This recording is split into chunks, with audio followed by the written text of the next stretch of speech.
Se trata de 3 libros que adoré y que descubrí, cosa que tampoco es demasiado raro, dado que son de épocas colindantes, descubrí que tenían muchas similitudes entre ellos. Éramos unos críos. ¿Quién los pillara de nuevo aquellos años, los 20? Hacíamos más trastadas que cuando niños. Y es que es normal, porque los niños todavía creen que los reyes son los padres, pero nosotros ya habíamos descubierto que los hijos se hacen de otra manera. Estábamos descubriendo ciertas cosas que no hace falta que os explique. De la misma manera que descubríamos, en lugar de las piruletas, pues otras cosas. En lugar de las gominolas, pues sí, que no nos reuníamos exactamente a cielo abierto. Bueno, la literatura ya la había descubierto porque yo llevaba leyendo bastante. Con 13, 14 años ya empecé con la biblioteca de mi padre y antes como loco con los tebeos. Y algún resumen de historias mitológicas recuerdo también. Pero vamos, que me lo zampaba todo lo que caía entre mis manos. Y luego en la universidad, pues haciendo francés, tuvimos que leer ciertas cosas, algunas de ellas. Recuerdo que Le Grand Monde me dio algo muy parecido a un orgasmo espiritual, estético. Y más adelante Nerval también me gustó, pero sobre todo aquello de Le Grand Monde me había dejado turulato, como dirían en los cómics de nuestra infancia. Patidifuso. Y es que digamos que estos 3 autores, Nerval, Alain Fournier, Proust, consiguen cada uno de manera diferente, pero como digo, con muchas concomitancias, crear un mundo muy estetizado, al mismo tiempo muy espiritual, es decir, muy acogedor. Y cuidado que tengo que hacer algún día el resumen del libro La poética del espacio, del que por cierto también habló Auceron, yo ya había leído mucho tiempo atrás, y que reúne buena parte de la estética que encontramos en estos libros simbolistas. Porque, como digo, ya hemos llegado a un punto importante, es el simbolismo, ¿no? He dicho también muchas veces que entre el 1875 y 1925 se dio uno de los florecimientos más geniales, más imperecederos de la historia del arte, en Occidente y en particular en la literatura. Claro, aquí es muy importante el tiempo y el espacio, señores, el tiempo y el espacio. Un buen autor sabe llevarte por unos vericuetos que no son solo pasos que das, sino vivencias en un laberinto. Puede ser más o menos acogedor, pero en todo caso lo sientes como si lo pudieras cortar, que está hecho de espacio y de tiempo. Más tarde entraremos en detalle sobre muchos puntos concomitantes entre estas obras. Si tenemos que hablar de su filiación o no simbolista, digamos que, se dice que los simbolistas más ortodoxos serían los poetas, ¿no? Verlaine, Mallarmé, Rimbaud, Samin, Albert de Samin. Pero a ver, es que Mallarmé dijo que Nerval era nuestro maestro, su maestro. Y algunos puntos simbolistas los vemos, por ejemplo, en Sylvie de Nerval, pues que tiene símbolos, por ejemplo, ¿no? El valle, lo nocturno, la mujer doble, es decir, Adrienne, Sylvie. La ambigüedad entre sueño y realidad y algunos ideales inaccesibles, esas figuras enigmáticas. Así como la sugerencia más que la explicación. El lenguaje sugiere más que dice. Bueno, hay que recordar que Sylvie es bastante anterior a las otras 2, que son casi coetáneas. Sylvie es de 60 años atrás, de 1853. Por ello se puede decir que es un protosimbolismo, pero es que también se dice de Baudelaire, que es simbolista, ¿vale? Y se pone como ejemplo típico el poema Las correspondencias, Les correspondances. Sí, y cuando nos lo habían puesto en el primero de facultad, yo tenía el libro encima de la mesa y con mi primo pues improvisamos algo al leer estos versos. Y así decía la improvisación. La nature est un temple de vivants piliers, laisse parfois sortir des confuses paroles. L'homme y passe à travers les forêts de symboles, qu'il observe avec de regards familiers. Comme des longs échos qui de loin se confondent, dans une ténébreuse et profonde unité, vaste comme la nuit et comme la clarté, les parfums, les couleurs et les sons se répondent.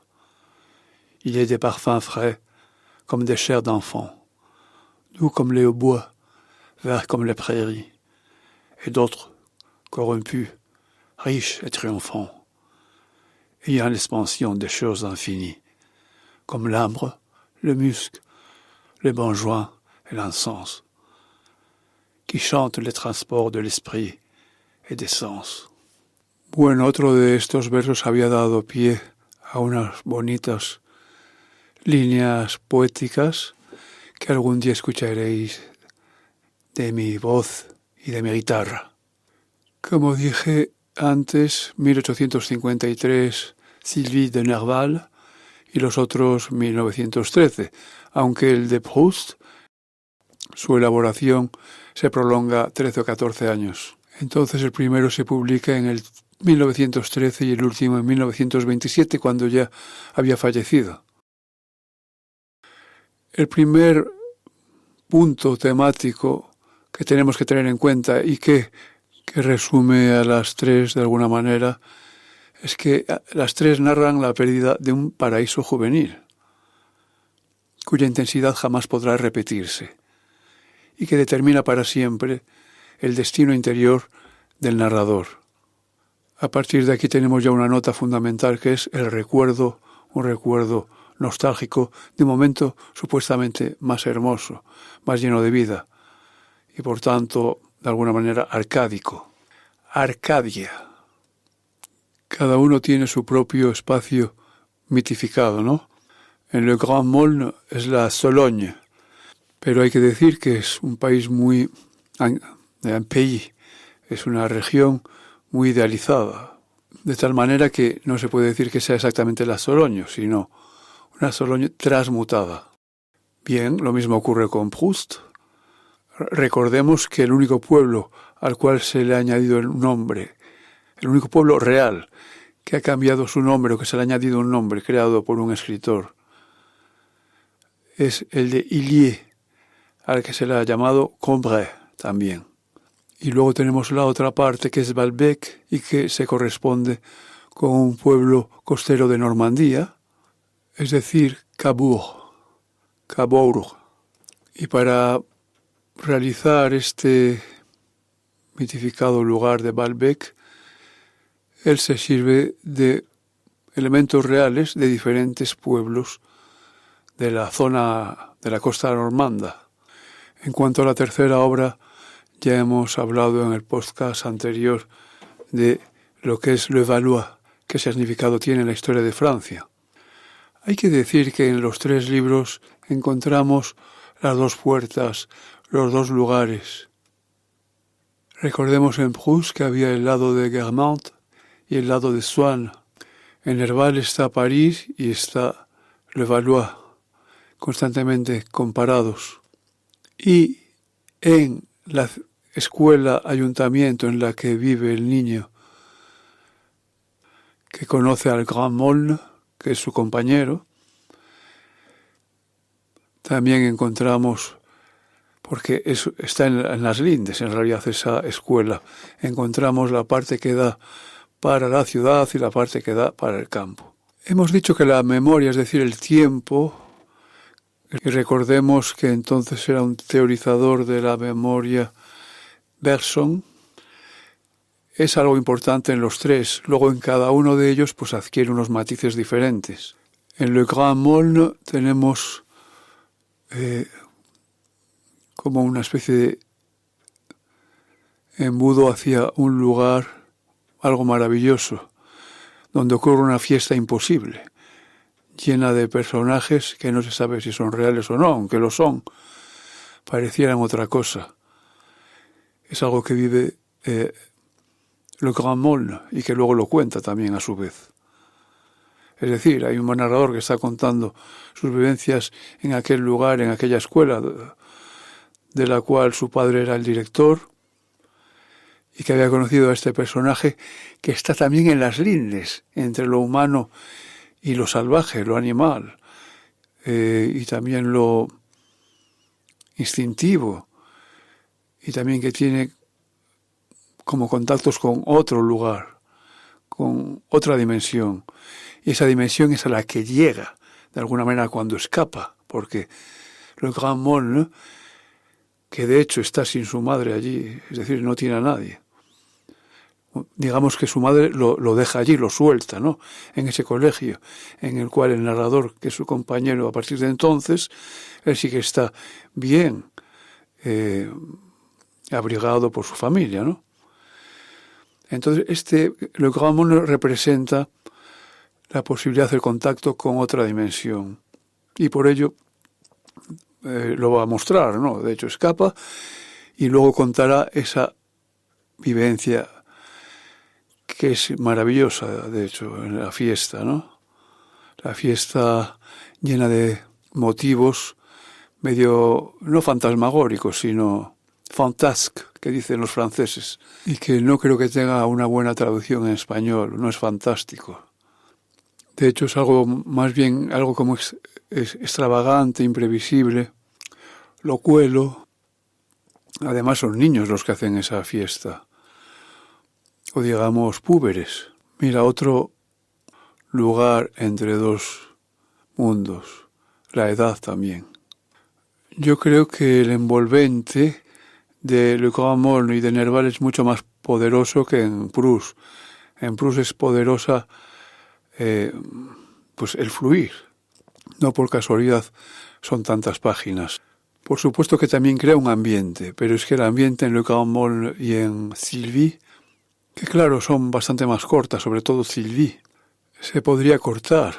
De hecho, en Proust es mucho más realista, a pesar de que use también la memoria.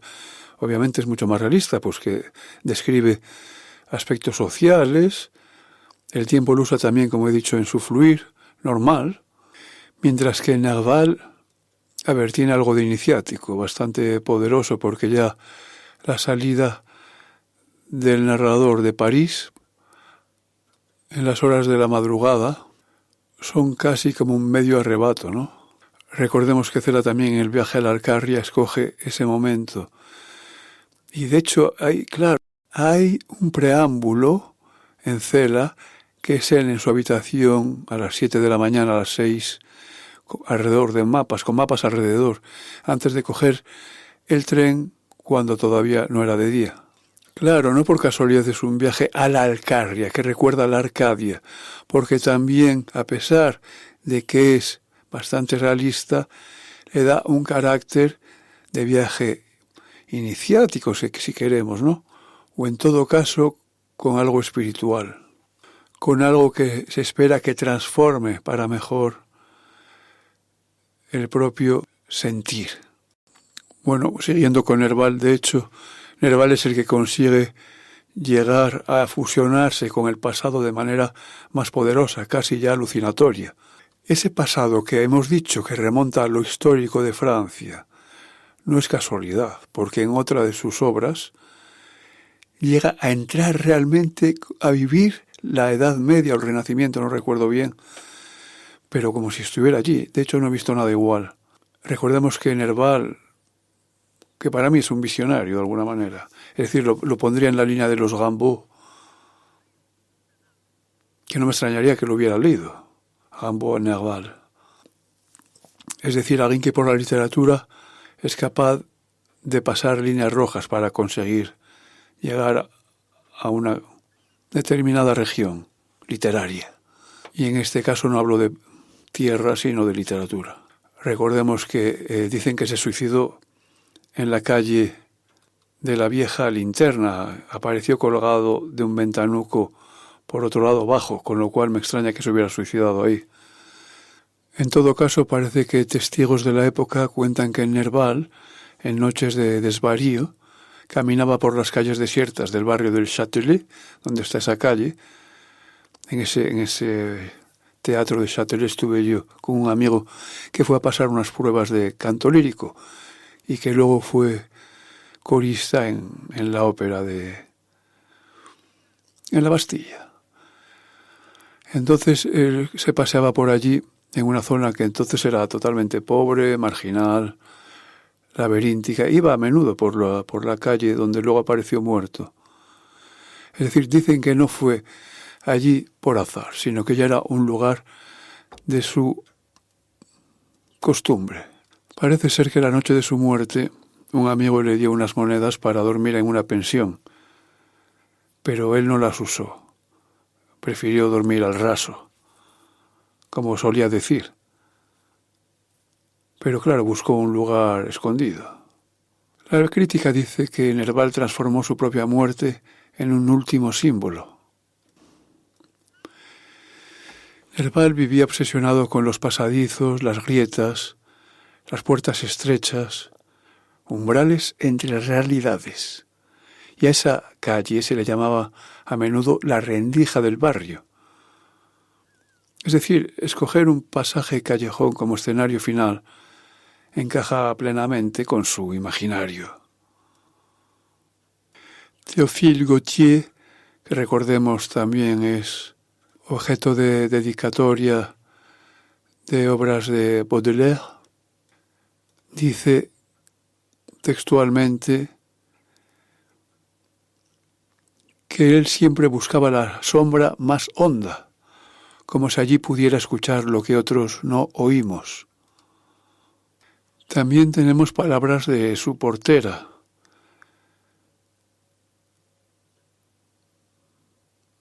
La recogió un periodista y dice así: Monsieur Gérard decía siempre, yo voy a morir en una calle que nadie ve. Y él, de la misma forma que Machado, llevaba también algunas líneas de Aurelia, su última obra. A ver, yo recuerdo a Céline, lo tenemos en YouTube, diciendo la verdadera inspiradora es la muerte para un escritor. Y bueno, podemos decir que en el caso de Nerval, sus mitificaciones no eran algo estrictamente literario, meramente literario, sino que fue a buscarlas en la vida también. Porque la noche de su muerte hablaba sin sentido de Aurelia, que es en su obra, en esa obra Aurelia, es una mujer visión, una aparición, que le abre el tránsito entre sueño y muerte. Dice, ella me llama desde la luz, pero yo continúo en la sombra. Y la última noche, varios testigos dijeron que Nerval murmuraba frases incoherentes sobre una mujer luminosa y volver a verla. Gautier dice que en las últimas 3 semanas caminaba como si no tocara el suelo, dormía en la calle, hablaba solo, parecía estar ya en otro plano. Pero he aquí que aparecen testimonios contradictorios con la teoría oficial, porque sus amigos, Gautier, Usaille, que fue el que le prestó el dinero la última noche, y el que le había escrito no me esperes esta noche porque la noche es blanca y no sé qué otras cosas, ellos afirmaron que no creían en que se hubiera suicidado, porque él decía que quería seguir viviendo para escribir y que nunca había tenido un gesto suicida. ¿Eso quiere decir que lo mataran? Tampoco. Dado su estado a menudo de exagerada ensoñación y además de gran debilidad, pero eso lo digo yo. Lo que sí dicen todos es que estaba a menudo en un estado de entrevela y que ya llevaba tiempo sufriendo episodios psicóticos. Sin embargo, cuidado, no caigamos en prejuicios, porque él ni se drogaba ni bebía. Lo dice Gautier el cual sí probó hachís y otras sustancias. Dice, Gérard no bebía, no fumaba, no se drogaba. Sus visiones venían de otra fuente. Entonces tenía una alucinación más bien endógena, más bien de enfermedad mental, ¿no? Si lo queremos llamar enfermo. Pero sí que tenía delirios, porque hablaba de voces, de signos ocultos, de mujeres visión, de símbolos en las calles. Y no usó el láudano tampoco. Le habían recetado los médicos calmantes suaves, pero no hay prueba de abuso alguno ni de consumo irregular. No se menciona para nada en los archivos de la época sobredosis, intoxicación, restos de sustancias. Y aunque no había entonces las pruebas toxicológicas modernas de hoy, los médicos de entonces sí que sabían identificar un cuerpo intoxicado, pero no lo describieron como tal.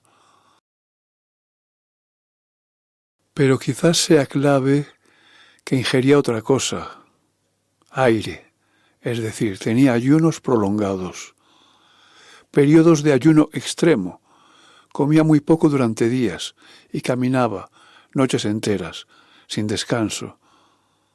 Este agotamiento físico agravaba su delirio, pero no era una droga, era la consecuencia de su pobreza y su enfermedad. Y el médico que lo trató en sus continuas crisis dejó también un testimonio. Bueno, para mayor INRI se llamaba espíritu blanco, esprit blanche, aunque al mismo tiempo no se puede traducir como blanco porque es femenino, blanche. Era de nombre Emilio Espíritu Blanca. Nerval fue ingresado en la clínica de la que él era director durante 12 años, en varias ocasiones. ¿Qué es lo que diagnostica el amigo Blanche?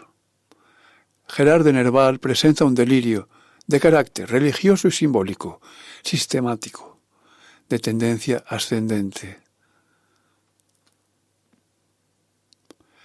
Es decir, que deliraba construyendo cosmogonías enteras que creía reales. Y muy interesante, Blanche describe los comportamientos muy concretos de este hombre. Caminaba sin descanso horas enteras en el jardín. Hablaba en voz alta con seres invisibles. Eso es esquizofrenia o algo así. Reinterpretaba gestos cotidianos como signos enviados. Mezclaba constantemente Egipto, Cábala, Grecia, cristianismo, mitología germana. Tenía episodios de euforia luminosa y luego caía en melancolía profunda. No distinguía sueño de vigilia. En una crisis, Nerval afirmó ser el hebreo original que precedió a Adán. En otra dijo que había recibido un mensaje de Isis. Bueno, esto no es tan raro porque hoy en día muchos de los políticos que nos rodean, no tan arriba, sino a lo mejor en tu mismo pueblo o ciudad, reciben mensajes de Isis. El médico dijo que no creía que fuera un suicidio lúcido, sino que habría muerto seguramente en un estado de extravío de su razón. Fijaos lo que voy a decir, creo que es bastante acertado y se me acaba de ocurrir. Para mí, entre estos tres libros estaría en un lado Nerval, en medio, uniendo a ambos, Alain Fournier, Le Grand Molne, y en el otro lado el más racional, si queremos, aunque tiene también todos esos parámetros de simbolismo, de memoria, de idealización, pero es el más realista, pues sería el de Proust. De hecho, he dicho el más realista, el más racionalista, y no por casualidad, en el mismo título tenemos En búsqueda del tiempo perdido, es decir, es un título explicativo, de alguna manera, que nombra el tiempo. Por tanto, ya hay una lucidez racional, ¿no? Los otros dos, en cambio, tienen el título referente a una persona, Sylvie, y el otro, Le Grand Molne. Pero cuidado, es que Le Grand Molne, en el mismo nombre, ya lo está situando entre lo humano y lo natural. ¿Por qué? Pues muy claro, porque se llama el gran tal. Pero además ese moln recuerda a los árboles. Oln, oln. ¿Y qué árbol es el oln? El aliso. No por casualidad, muchos críticos han dicho que el nombre de moln funciona más como un concepto que como un personaje. Su nombre podría significar, han dicho ellos, el del gran suelo, el del gran humus, el del gran fondo. Es decir, un ser que viene del fondo de la naturaleza. Y dicen que la sonoridad mol, sin ES, quitando ES, remite a humedad, a limo, a tierra madre. Y de hecho, en el texto mol aparece cubierto de barro, empapado, saliendo del paisaje.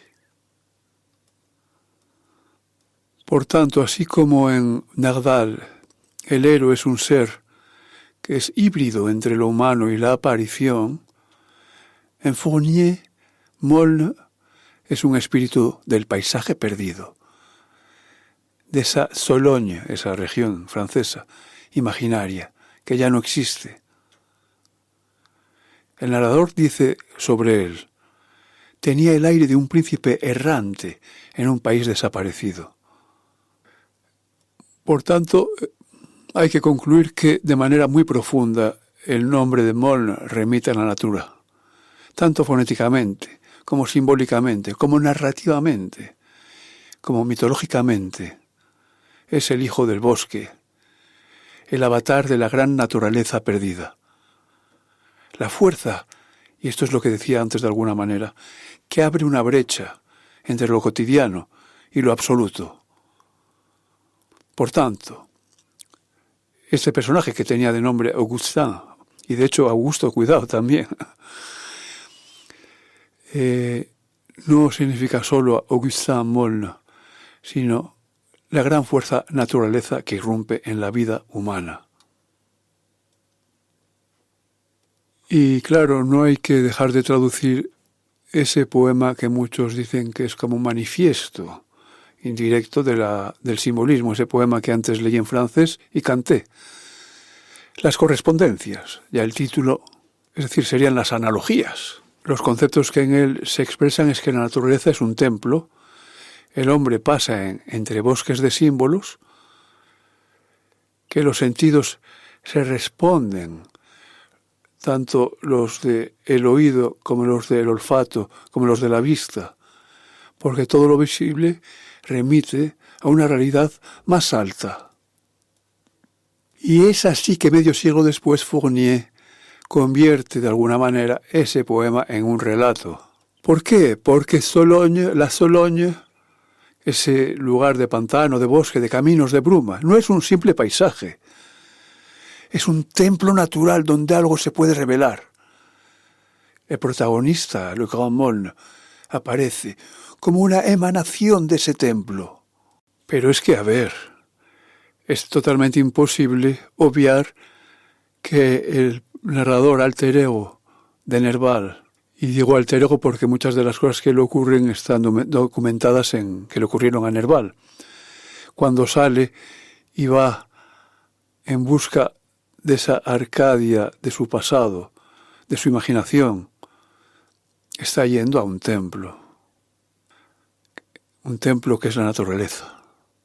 Y dentro de ese templo, los oficiantes, y de hecho ocurre que ofician fiestas, costumbres, y él entra en ellas, son sus habitantes. Estamos en la fiesta, no igual a la de Alain Fournier, pero también importante como motivo. La de Alain Fournier tiene algo de guiñolesca, es otro carácter, y esta es tradicionalista, remite a las raíces y al sol, es decir, muy unida a la naturaleza, mientras que la otra está más unida a los juegos de espejos.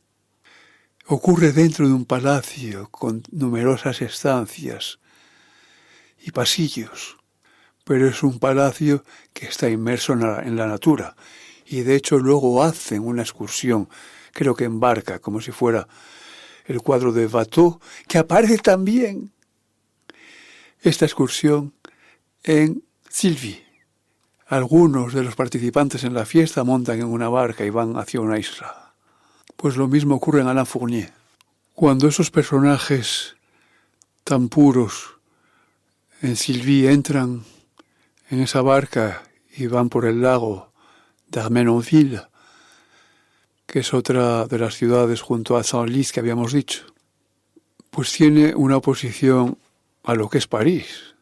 Ahí se van adentrando en el lugar, de alguna manera, de la inocencia. Pero es que el agua es un elemento multisignificativo. En la barca, Sylvie está guiando al narrador, hay más gente. Y ya es como si fuera la medium entre el mundo real y el ideal. El agua muy a menudo proviene de una tradición romántica enlazada también con el mito de Caronte. Obviamente, el río del Leteo separa mundos. Entonces la barca es un vehículo de paso. ¿Qué paso? Es diferente porque Nerval se va hacia una iluminación nostálgica, mientras que Fournier hacia una revelación imposible. Y bueno, la fiesta, como hemos dicho, es uno de los puntos más centrales de Le Grand Molne, y dentro de ella hay un paso en barca que es un rito de entrada a otro mundo. Es un pasaje iniciático a un mundo paralelo. Entonces ahí Yvonne, que es la mujer amada, también aparece como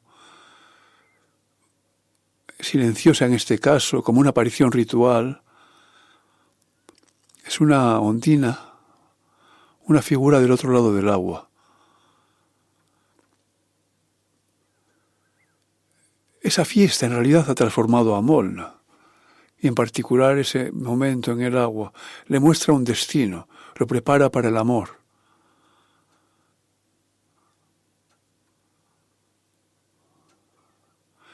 Es decir, se crea una atmósfera sobrenatural a través de esas sinestesias de sentidos, ¿no? Donde hay brisas, voces, reflejos, sonidos, luces. Y esa barquichuela es un centro del misterio, porque dentro de la fiesta hay 3 espacios simbólicos: el agua, la casa y el granero, que vamos a ver cuando toquemos el libro de la poética del espacio, que es de crítica, es un ensayo, pero es tan genial como cualquiera de estos libros. El agua es el espacio simbólico más importante de estos. El verdadero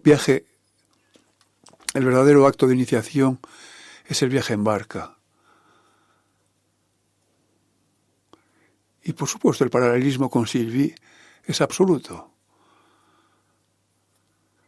Sylvie, la barca, conduce al país idealizado del recuerdo. Molne, la barca, conduce al país idealizado del misterio amoroso.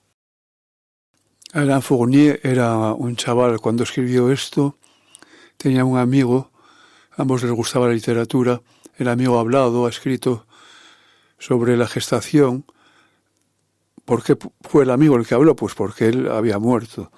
Él murió en la Primera Guerra Mundial, no se sabe dónde está su cadáver. Y fue una elaboración larguísima, meditadísima, trabajadísima, organizadísima. Es decir, que no es una obra hecha solo con inspiración, sino con muchísimo trabajo. De hecho, la llegada de Molne, cuando se había escapado de la escuela y había viajado hacia esas zonas desconocidas, que son condición sine qua non para el maravilloso viaje de la aventura, había recibido para ser guiado los signos que son casi de destino, ¿no? Había un niño extraño, había un campesino mudo, había una caravana, había un perro y un granero iluminado en la distancia, fundamental para la poética del espacio, acordaos. Y de pronto descubre el agua, un canal silencioso que rodea el dominio. Ese canal es el primer umbral. En clave simbolista, ese agua separa el mundo cotidiano del mundo arquetípico. Y empieza lo maravilloso. Sube una barca con jóvenes disfrazados, que lo reciben como a un invitado sin nombre. Nadie le pide explicación, nadie pregunta quién es. Es un gesto típicamente onírico. La barca cumple aquí 3 funciones simbólicas. Vehículo iniciático como en los ritos antiguos para entrar en lo sagrado, se cruzaba el agua. Mol no entra a pie, entra flotando. Eso ya lo convierte en un iniciado. Además, encontramos suspensión del tiempo. En la barca no se oye más que el roce del agua. La luz es blanca y suave, el silencio parece ritual. Es un momento fuera del tiempo lineal, un instante que existe solo en la memoria futura. Y, para seguir, del otro lado del agua está le domaine mystérieux, el misterioso dominio, una región que no pertenece al mapa, no tiene nombre, no se vuelve a encontrar nunca más. Es el equivalente narrativo del Valois, idealizado de Nerval, pero más trágico. O más dramático, diría yo, más que trágico. Aunque sí que tiene una connotación trágica, y de hecho se va a ver más adelante en la novela, ¿no? Pero no olvidemos que esa connotación trágica parte del mismo motivo, es la pérdida de la mujer amada, la mujer idealizada. Pérdida no por ser una pérdida de alguien, sino porque en sí mismo, en uno mismo ya estaba el germen, la impotencia, la imposibilidad de. Y es que la mujer, tanto en Silvia, como en Le Grand Molne, Yvonne es una mediadora entre 2 mundos. Y se podría decir que la fiesta a la que llega es una especie de prolongación del agua. La barca llega a una orilla iluminada y la música suena como de otro siglo. Los disfraces parecen de un carnaval suspendido. Los invitados flotan como visiones. Yvonne aparece rodeada de blanco y silencio. La fiesta no es un acontecimiento social, es una emanación del agua. Es como si ese dominio fuera un islote imaginado. Es decir, esto es 100% un simbolismo francés. La realidad se vuelve aparición. Y en los 3 libros tenemos la irrepetibilidad, lo inextricable de esas vivencias. Pero cuidado, no solo para Molne, sino que ya el libro mismo empieza, y espero que me acuerde de leeros el principio de Le Grand Molne, ya empieza hablando de eso, de que nunca volverán esos momentos. Y el que lo dice no es Molne, sino el narrador, su amigo. Entonces he de recordar hacer un podcast sobre la poétique de l'espace, o a lo mejor 2, leer el principio del Grand Molne y por supuesto seguir con esta comparación que no ha acabado entre 3 obras majestuosas. Si decimos, por ejemplo, que el impresionismo es algo que está entre lo vanguardista y lo tradicional, pues lo mismo ocurre con esto. Y de hecho, por eso nos va a encantar tanto el impresionismo como estas obras que tienen algo de modernismo, algo de simbolismo y seguramente algo de impresionismo. Porque Sylvie está hecha de pinceladas de memoria, no es un relato lineal. El narrador recuerda de manera imprecisa, con zonas de sombra. Es decir, eso es puro impresionismo narrativo, ¿no? Y el impresionismo es muy subjetivo, igual que estas narrativas. Porque el mundo de Moll, por ejemplo, es como él lo ve, no como es. Es decir, es vibración emocional. Y también la recherche de Proust, recordemos la escena de la Magdalena, que es una pequeña sensación que abre un mundo entero. Es decir, una impresión hace nacer un mundo. Es decir, un instante hace nacer un fluido temporal, largo como un río. Y Combray, ese pueblo que Cilliers, en él no importa exactamente la topografía real, ¿no? Sino la luz de las 8 de la mañana, el color indeciso del atardecer en el jardín de Swann. Es decir, es la percepción la que es el filtro, no la descripción.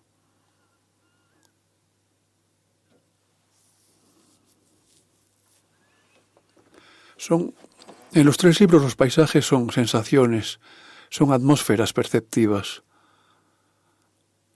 La luz, el clima, la bruma, la luz sobre todo, fijaos lo que es en el impresionismo. Es la base. La memoria como pincelada suelta. Es decir, que el tiempo no es lineal, ¿no?